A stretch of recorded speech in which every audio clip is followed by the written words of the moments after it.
Hello, welcome to another episode of Biblical Series. And we are in part two of the Mount of Olives.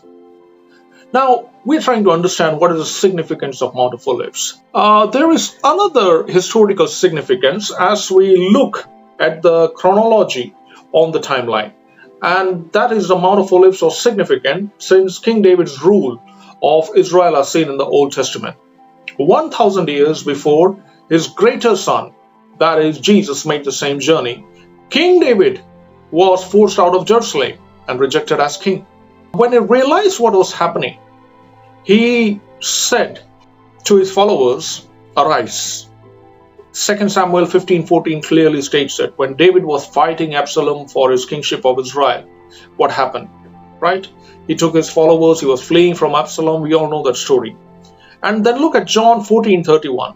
Here also Jesus is meditating and praying about the cross he was to endure, soon to be the salvation for the entire mankind as per God's ultimate will.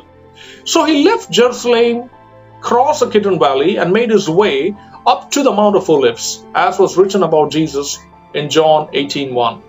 And you can find a similar act by David as written in 2 Samuel 15:23 to be precise.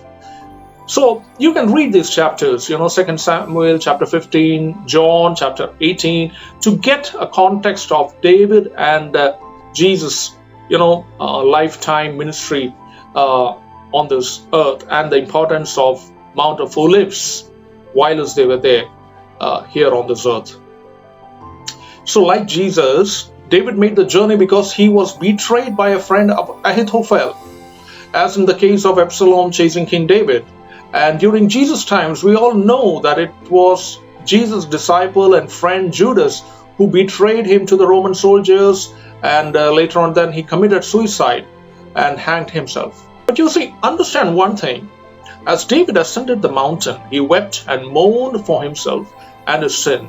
But as Jesus descended the mountain on another occasion, he wept and mourned for Jerusalem.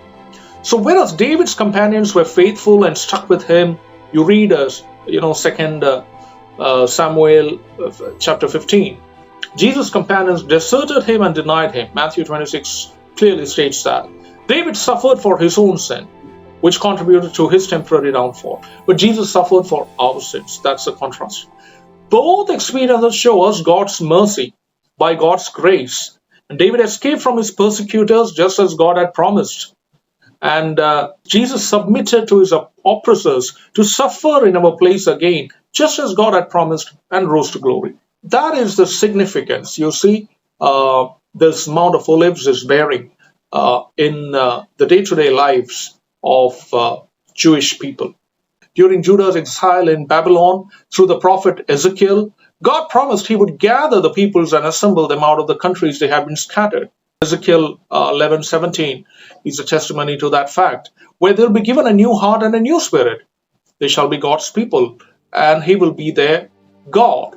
And we know Israel was formed after the Holocaust that the Jews survived at the hands of Hitler, right? Suddenly a nation was formed out of nowhere. And almost another 70 years has passed. 2017, 70 years passed for Israel since their independence. And so they say that after 70 years, usually 70 years is a very significant year for a nation, right? So here also, like God, before doing his things, he would reveal his things to his prophets. And God revealed those words to Ezekiel along with a vision. The glory of the Lord went up from the midst of Jerusalem and stood on the mountain that is on the east side of the city. Now, in other words, on the Mount of Olives. So what do you mean when you say the glory of the Lord? See, in the Old Testament, the glory of the Lord is like a God's tangible presence on this earth, wherein there's a likeness with a human appearance that can be seated on a throne. You can read Ezekiel chapter 1 and pick out the verses. Yet Ezekiel's prophecy of the glory of the Lord going east to the Mount of Olives does not bring about the glorious end of days. Instead, there's a long delay until Ezekiel 43, if you read that, 1 to 5, where the glory of the Lord finally returns triumphantly from the east to the New Jerusalem. So we too are experiencing it, symbolically in reality 2000 years, and we are still counting to see the glory of the Lord being unveiled in these last days. But Jesus will return triumphantly very soon, and the salvation is only possible in His name.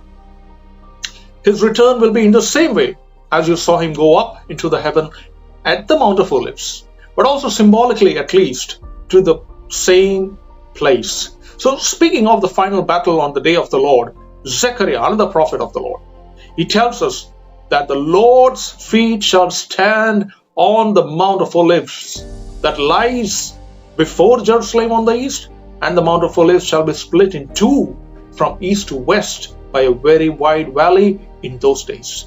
Where is it written? It's written in Zechariah 14, verse 4. Also, it's there in Isaiah. You can pick out Isaiah chapter 40, verse 3 and 4.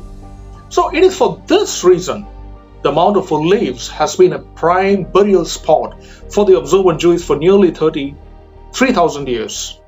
More than 1 lakh Jews are buried there, hoping to be first in line to be resurrected when the Messiah comes. And some of them might have missed out, because it's likely that those who came out of the tombs after Jesus had resurrected and went into the holy city, they were buried again on the Mount of Olives. So Jesus, of course, knew this link between the Mount of Olives and the end of days. He triumphantly entered Jerusalem from the Mount of Olives, quoting from what prophet Zechariah had told. And he did so as he found it in Matthew 21. You can read it. He would sit on the Mount of Olives and explain to his disciples what would happen in the last days. Matthew 24, if you read, you can get an entire gist of the signs of the end times before the coming of the Lord again. I have a website also on the signs of the end times. We have given the description in the link and you can check it. And so while learning about the Mount of Olives, it leaves us wanting and expecting more. It leaves us yearning for Christ's return to happen next, another significant event to be which the world shall take note as much.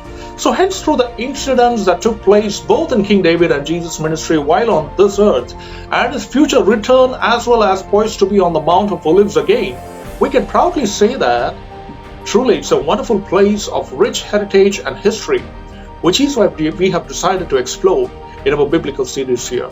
So hope you enjoyed watching this episode and got some more insight into the biblical places. So continue to be vigilant for Christ's return, and we'll see you with another episode soon again.